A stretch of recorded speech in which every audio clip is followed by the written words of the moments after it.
নমস্কার, আমি শুভ। আপনারা দেখছেন জিটিভি, দ্রুত হচ্ছে সবার সাথে। জোটের মিছিলে যাওয়ার অপরাধে বাড়ি ভাঙচুরের অভিযোগ তৃণমূল নেতার বিরুদ্ধে। ঘটনার প্রতিবাদে রাস্তা অবরোধ করে বিক্ষোভ করলে অভিযুক্ত তৃণমূল পঞ্চায়েত কর্মীর স্বামী তাদেরকে জোরজবরদস্তি করে মারধর করে, এমনকি মহিলার গায়ে হাত তোলার পর্যন্ত অভিযোগ উঠেছে।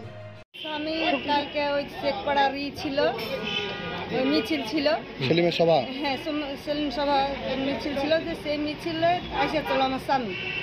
এবার আমার স্বামী নাইকো সকালে কাজে গেছে, যে গুরু প্রধান নিম্বার হয়েছে, যে সে আপনার ওই কোন দলের ওই ফুল তৃণমূলের তৃণমূল, আমি তো আর ওই এইসব নাম স্যার জানি না।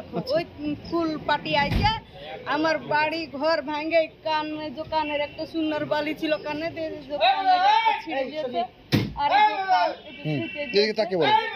দিয়ে আপনার মায়ের জেলা তো হয়নি, পাটা দিয়ে বাড়ি ঘর ভাঙে টেঙে দিয়ে চলে গেছে। কেন ওই আমি বলেছি কি আমাকে বলছে কি তোর স্বামীকে বাইর কর। কে বলছে সেটা?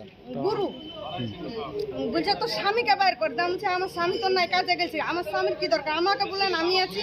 তখন বুঝে কি তোর স্বামী গেছিল কাল মিছিলে, তোর স্বামীকে বাইর কর আগে, তোর স্বামীকে আগে চেষ্টা করবো, করে আগে তোর ওপর করবে। কাল তুই ভোট দিতে যাস, খালি কাল তুই কুঠে ভোট দিতে যদি যাস চাইছে আমাকে, আমি যাবো আমি ভোট দিতে। ভোট আমার যাকে ইচ্ছা আমি তাকে দিব ভোট, ভোট কেউ কাউকে কিনে রাখেনি, তাই বলেছি তার লাগে আমাকে মারিয়ে দিয়েছে স্যার 1:30টার সময়। ওই কারণে আজকে অবরোধ করছিলেন আপনারা? ওই কারণেই অপরাধ করছেন, ওই কারণেই আমরা রাস্তা ঘেরেছিলাম। তারপরে রাস্তা ঘেরেছি, তখন ওই গুরু আইসে আমাকে বলছে কি ও রাস্তা ঘোরার অধিকার তোদেরকে কে দিয়েছে, তাই বলে ওই বেঞ্চে টেঞ্চে ভাঙিয়ে থাইনি। পুলিশ যে আপনার ছবি টবি করে নিয়ে এসেছে, গিয়েছিল থানার পুলিশ গিয়েছিল, যে ছবি তুলে টাটি ভেঙেছিল, তা সব দেখে টেখে ছবি টবি। কোন জায়গার ঘটনা? তাহলে কি সিপিএম করার জন্য মারধর বলে মনে হচ্ছে নাকি? আমরা সিপিএম করছি, কাজটা হাতুড়ে ভোট দিব সেই জন্য। অভিযোগ করছে তৃণমূলের লোক? হ্যাঁ, তৃণমূলের নিয়ন্ত্রণে পুলিশ চলে, central election commission total police নিয়ন্ত্রণ করছে, সেক্ষেত্রে তৃণমূল পুলিশ নিয়ন্ত্রণ করছে না, এটা সম্পূর্ণ মিথ্যে কথা। তৃণমূলের কথায় পুলিশ উঠে বসে নয়, তৃণমূলের কথায় পুলিশ উঠে বসলে করলে ওরা কালকে সভাই করতে পারতো না। পুলিশ নিরপেক্ষ ভূমিকায় কাজ করছে, এই ক্ষেত্রে তৃণমূলের কোনো বক্তব্য নেই, ওরা সব মিথ্যা অভিযোগ করছে।